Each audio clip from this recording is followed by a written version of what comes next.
Assalamualaikum warahmatullahi wabarakatuh.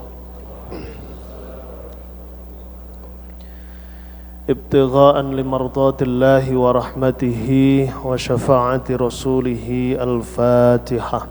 A'udzu billahi minasyaitonir rajim. Bismillahirrahmanirrahim. Alhamdulillahi rabbil alamin arrahmanir rahim maliki yaumiddin. Iyyaka na'budu wa iyyaka nasta'in ihdinas siratal mustaqim siratal ladzina an'amta 'alaihim ghairil maghdubi 'alaihim waladdallin. Amin. Hadratul kurama yang senantiasa kita hormati dan yang senantiasa kita muliakan, segenap para asatidz, para alim serta jemaah sekalian yang senantiasa kita muliakan. Salah satu di antara wujud keadilan Allah adalah Allah memberikan pahala kepada hambanya itu disesuaikan dengan sejauh mana kepayahan yang dilakukan. Oleh karena itu ada di dalam satu kaidah dikatakan al-ajru ala qadril masyaqqah, bahwasanya pahala yang Allah berikan itu seukur dengan kepayahan yang dilakukan. Semakin payah, semakin berat kita melakukan suatu amal, maka semakin besar pula pahalanya di hadapan Allah Subhanahu wa ta'ala. Oleh karena itu kita tidak perlu iri satu dengan yang lain. Kadang-kadang kita iri pada saat misalkan jamaah yang paling enak itu dia. Kenapa? Rumahnya dengan masjid dekat, sehingga ketika melangkah cepat datang ke masjid. Atau mungkin seorang bapak mengatakan yang paling susah itu laki-laki, karena punya tugas untuk memberikan nafkah, harus banting tulang sedemikian rupa dengan cuaca yang ekstrim dan seterusnya, sehingga merasa bahwasanya dia itu iri dengan istrinya yang mungkin hanya tidur di rumah, ambil bersihnya saja. Atau mungkin bagi seorang ibu juga sama, dia mungkin merasa iri dengan suaminya. Dia tidak pernah merasakan betapa susahnya mendidik anak. Pagi-pagi harus nyuci, siang harus masak, dan seterusnya dan seterusnya. Tidak perlu kemudian kita mempertimbangkan itu. Karena apa? Semakin berat kita melakukan suatu amal, maka pahala yang dijanjikan oleh Allah adalah semakin besar. Itu adalah wujud keadilan Allah. Bapak Ibu sekalian yang kami hormati dan yang kami muliakan, Sayyidina Ali karamallahu wajhah pernah berkata dalam satu maqalah, arba'atun min as'abil a'mal, yang intinya bahwa ada 4 amal yang itu dikatakan sebagai amal yang paling as'ab, yang paling berat. Sayyidina Ali berpendapat bahwa ada 4 amal yang paling berat, sehingga kalau kita bisa mengamalkan perbuatan ini, berarti kita bisa melakukan amal yang paling berat, dan itu pastinya mendapatkan pahala yang besar di hadapan Allah Subhanahu wa ta'ala. Apa 4 amal itu? Yang pertama kata Sayyidina Ali, al-afu 'indal ghadab. Yang pertama kata Sayyidina Ali, amal yang paling berat itu adalah memberikan maaf ketika dalam kondisi emosi. Marah dalam kondisi emosi ini bukan suatu hal yang mudah. Kalau kita misalkan memberikan maaf, kita memberikan maaf dalam kondisi tidak emosi, gampang. Tapi kalau misalkan kita memberikan maaf kepada seseorang dan kita dalam kondisi masih dendam, masih marah, itu bukan suatu hal yang mudah dan itu berat. Makanya dikatakan sebagai min as'abil a'mal. Sebagai contoh, kalau kita pada waktu lebaran itu gampang untuk memaafkan orang lain. Misalkan kok ada orang yang datang ke tempat kita, kebetulan pada saat Idul Fitri minta maaf kepada kita akan mudah memaafkan. Karena apa? Kita tidak ada emosi sama dia, enak saja gitu. Oh iya, sama-sama, saya juga sama. Saya juga orang tua, banyak salahnya, mohon dimaafkan. Karena apa? Tidak punya masalah, tidak ada emosi yang ada. Coba kalau misalkan yang datang itu adalah orang yang pernah punya masalah sama dia, sehingga rasa dendam, rasa yang masih marah itu ada, kok dia itu bisa memaafkan, itu termasuk hal yang berat yang bisa dilakukan. Oleh karena itu, mari kita menjaga emosi kita. Jangan sampai terlalu emosi yang nanti menjadikan kita itu berat untuk memaafkan orang lain. Kalau kita marah kepada seseorang, sudah semarahnya sajalah, sehingga nantinya itu tidak kemudian membuat kita berat untuk memaafkan. Kalaupun misalkan bisa memaafkan, itu adalah suatu amal yang sangat berat. Dan ini sangat sering dicontohkan oleh baginda Nabi Muhammad SAW. Gusti Kanjeng Rasul itu termasuk pemaaf, orang yang sangat gampang memberikan maaf terhadap orang yang mungkin pernah bersalah besar kepada beliau. Ada satu cerita yang ini sangat masyhur. Ada kafir Quraisy itu yang sangat benci dengan Gusti Kanjeng Nabi. Bahkan saking bencinya ketika bertemu dengan Nabi itu pengennya ngeludahi saja. Sehingga ketika beliau itu mau berangkat ke masjid, Gusti Kanjeng Nabi berangkat ke masjid, orang yang benci dengan Gusti Kanjeng Nabi ini selalu naik ke rumahnya, ke loteng bagian atas. Setelah Nabi pas di depan rumahnya, diludahi dari atas. Diludahi itu termasuk penghinaan kayak itu. Kalau misalkan kita diludahi itu kira-kira bagaimana kita? Marah gak kira-kira? Sangat marah. Pada saat diludahi Gusti Kanjeng Nabi itu dari orang yang berada di atas loteng, apa yang dikatakan oleh Gusti Kanjeng Nabi atau yang dirasakan oleh Gusti Kanjeng Nabi? Selalu husnudzon. Mungkin orang ini agak nggak tahu kalau di bawah ada orang sehingga kemudian dia meludah, kemudian kena saya. Hari kedua lewat sama, di waktu yang sama diludahi juga. Sampai kemudian yang ketiga, sampai seolah-olah itu seperti langganan.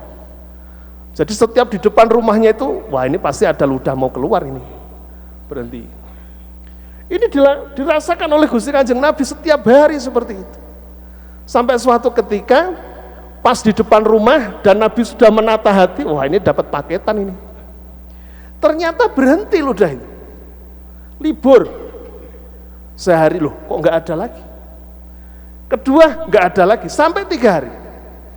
Setelah hari yang ketiga, akhirnya Gusti Kanjeng Nabi itu bertanya kepada tetangganya, Pak, ada apa? Tetangga sebelah ini kayaknya sudah 3 hari kok nggak ada. Iya, sudah 3 hari dia ini sakit, dia itu panas, dia nggak kuat bangun.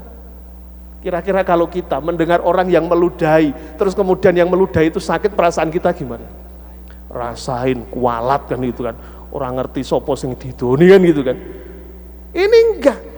Gusti Kanjeng Nabi setelah tahu bahwasanya yang meludahi itu dalam kondisi sakit, langsung pulang, membawa sesuatu yang bisa dibawakan kepada orang yang sakit ini. Dan kemudian dia sowan, Gusti Kanjeng Rasul itu datang kepada orang yang meludahi itu dengan sabar, beliau mendodok rumah, Assalamualaikum, gak kuat bangun ternyata. Akhirnya kemudian dibuka dan benar, orang ini dalam kondisi terbaik, badannya panas. Khawatir juga ini orang yang sakit, wah ini benar-benar urik, kurang ajar benar ini Muhammad. Dia datang ke sini dalam kondisi saya sakit, jangan-jangan dia mau menyakiti saya. Sudah suudzon juga dia.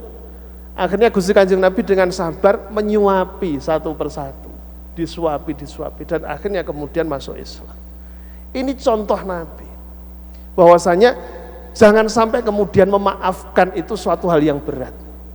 Tapi dalam kondisi bagaimanapun, walaupun ada orang yang salah kepada kita, tetaplah buka ampunan, Karena bagaimanapun itu merupakan satu hal yang amal yang paling berat dan mestinya pahalanya besar di hadapan Allah Subhanahu wa taala. Yang pertama. Yang kedua amal yang paling berat itu adalah al-judu 'indal usrah. Artinya bahwa amal yang paling berat itu adalah dermawan. Kalau di dalam bahasa Jawanya itu nyah nyoh. Apa Pak? Nyah nyoh. Jadi dermawan. Amal yang paling berat itu adalah dermawan. Dermawan yang dalam saat bagaimana? Indal usroh, dalam kondisi payah, dalam kondisi sempit. Orang kok bisa berdermawan dalam kondisi sempit, itu suatu hal yang luar biasa. Kita dermawan dalam kondisi kita longgar, biasa. Tapi kalau misalkan kita dermawan dalam kondisi sempit, ini baru luar biasa. Dan itu pahalanya besar, pahalanya sangat besar. Dan itu juga dicontohkan oleh Sayyidina Ali. Suatu ketika Sayyidina Ali itu istrinya, siapa istrinya Sayyidina Ali? Sayyidatuna Fatimatuz Zahra. Siti Fatimah itu pernah sakit. Siti Fatimah itu pernah sakit, biasa. Istri itu kalau sakit itu kan mintanya aneh-aneh, biasanya kan gitu. Sesuatu yang tidak ada itu minta gitu. Akhirnya kemudian Siti Fatimah ini minta kepada Sayyidina Mas Ali, ada apa dek? Saya itu kok pengen apel. Rasanya kalau makan apel itu enak dalam kondisi semacam ini. Sayyidina Ali itu dalam kondisi tidak terus kemudian saya punya uang enggak, saya punya enggak. Langsung karena dia cinta kepada istri, oke saya carikan sekarang. Dingin-dingin enggak apa-apa. Pokoknya saya carikan. Akhirnya kemudian berangkat. Kalau di sini belinya di mana kira-kira? Di mana? Di bawah itu ya. Nah. Tapi ternyata Sayyidina Ali itu dalam kondisi bagaimana? Enggak punya uang. Sayyidina Ali itu enggak punya uang. Akhirnya kemudian di jalan itu sambil ngerogoh itu. Sayang ada itu kan yang namanya orang Arab kan pakai jubah gitu ya. Ngerogoh itu jubahnya kan gede itu. Ternyata menemukan kalau sekarang itu uang ya 1.000 gitu loh. Ada uang 1.000. Alhamdulillah ada uang 1.000. Kira-kira uang 1.000 itu dapat apel enggak? Dapat apel enggak uang 1.000 itu? Enggak dapat. Apel berapa satu itu? Mahal itu. Apalagi apel yang impor misalnya. Akhirnya kemudian uang 1.000 itu berusaha bagaimana ini dapat apel agar kemudian nanti ketika saya pulang itu istri saya itu dapat apel itu. Akhirnya dicari, muter itu di shopping itu. Ada nggak apel yang harganya 1.000? Nggak ada itu. Akhirnya nyari bagaimana caranya. Akhirnya kemudian menemukan apel agak sedikit busuk. Sudah disisihkan itu. Akhirnya kemudian dibeli. Bu atau Pak, ini boleh nggak tak beli? Boleh. Tapi saya punya uang 1.000, udah nggak apa-apa. Akhirnya kemudian dibawa. Alhamdulillah seneng banget. Ini nanti Fatimah bisa mendapatkan apel walaupun sebagian busuk. Akhirnya kemudian benar di jalan. Ketika naik, di sini kan jalannya naik ya. Ketika naik ternyata di jalan itu ada orang yang semaput kelaparan. Kayaknya mungkin karyawan belum sarapan atau bagaimana lah gitu loh.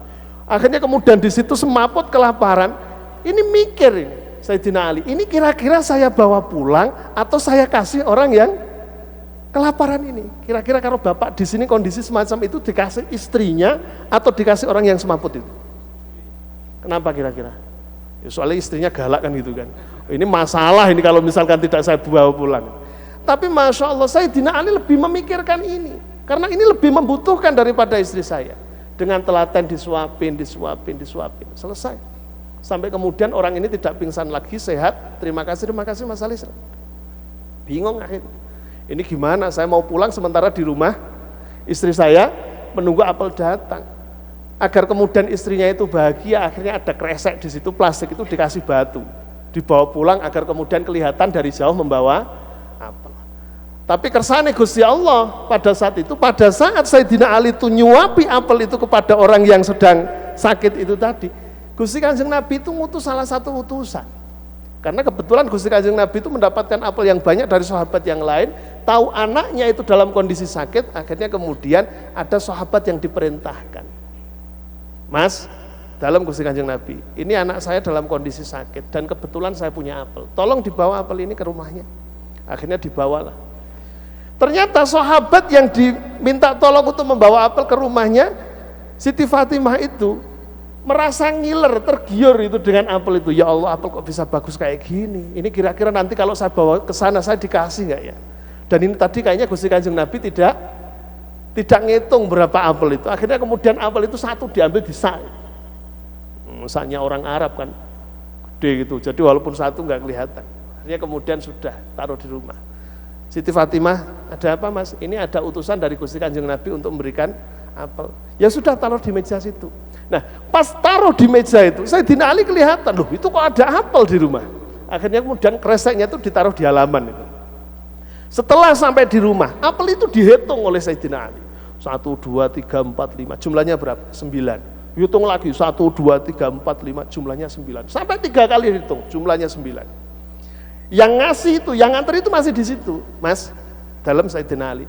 Ini tadi siapa yang bawa? Saya. Siapa yang memerintahkan ke saya? Gusti Kanjeng Nabi. Ini tadi berapa apel? Ya itu tadi, jenengan hitung berapa? Enggak mungkin, pasti ini kurang. Enggak, jumlahnya cuma itu. Enggak, pasti kurang. Ini pasti kurang 1. Akhirnya kemudian siapa namanya orang yang membawa, loh, jenengan kok tahu bahwasanya itu kurang 1? Ini janjinya Gusti Allah. Man jaa bil hasanati falahu asyru amsalihha. Barang siapa yang memberikan 1 kebaikan, maka Allah akan membalasnya 10. Ini janjinya Allah, nggak mungkin tidak. Akhirnya kemudian keder juga ini. Bener, ini tadi saya masukkan 1 loh, saya pengen ya nanti kalau dikasih, kalau enggak. Akhirnya kemudian Sayyidina Ali juga mikir, oh iya ya, tadi yang saya kasih itu apel yang busuk. Jadi kalau misalkan kelong 1 atau kurang 1 itu ya wajar. Nah, ini Sayyidina Ali. Jadi Sayyidina Ali itu dalam kondisi usrah, dalam kondisi benar-benar tidak mampu, itu tetap masih dermawan. Itu yang kedua, al-judu 'indal usrah. Dermawan dalam kondisi sempit itu merupakan amal yang sangat berat. 2, 4 tadi ya, kita selesaikan karena kemungkinan ini pertemuan terakhir. Yang ketiga kata Sayyidina Ali adalah wal 'ifatu 'indal khalwah. Kita bisa menjaga diri dalam kondisi sepi. Kita bisa menjaga diri dalam kondisi sepi, itu sesuatu yang sangat berat. Kalau kita menjaga diri dalam kondisi rame, mudah. Kita gaya sok-sok apa istilahnya alim dalam kondisi yang rame, itu wajar. Tapi kalau kemudian kita senantiasa menjaga diri dalam kondisi sepi, itu bukan suatu hal yang mudah. Ini sangat berat. Makanya kalau kemudian orang itu melakukan suatu kemaksiatan, itu biasanya karena merasa bahwasanya tidak ada orang yang melihat. Padahal sebetulnya ada yang melihat, yaitu Allah Subhanahu wa ta'ala. Nah, ini dalam kondisi sepi dia bisa menjaga diri tidak melakukan kemaksiatan, itu merupakan suatu amal yang sangat berat. Dan yang terakhir adalah wa qaulul haq liman yakhafu aw ya'jur. Berkata yang benar kepada siapa? Kepada orang yang ditakuti. Berkata benar kepada siapa? Kepada orang yang sekiranya bisa memberikan upah kepada dia atau bisa memberikan perhatian kepada dia. Itu suatu hal yang berat. Ada seorang bawahan kok mau jujur berkata benar kepada atasannya, berat gak itu? Berat gak? Berat. Ada seorang orang yang lagi jatuh cinta itulah, mau jujur kepada orang yang dicintainya, berat. Wong jelas-jelas pacarnya itu pakai baju yang tidak pas, nggak matching antara atasan dengan bawah. Tanya sama cowoknya, Mas, ini kira-kira sudah matching belum? Kamu itu pakai apapun itu jos kan gitu. Ini berarti dia itu sebetulnya nggak berani mengatakan apa adanya. Makanya berkata jujur kepada orang yang ditakuti atau kepada orang yang diharapkan, itu bukan suatu hal yang mudah. Dan kalau kita bisa melakukan itu termasuk amal yang paling berat. Mungkin itu saja yang perlu kami sampaikan pada kesempatan pagi hari ini. Kurang lebihnya mohon maaf. Saya akhiri wallahul muwaffiq ila aqwamit thoriq. Wassalamualaikum warahmatullahi wabarakatuh.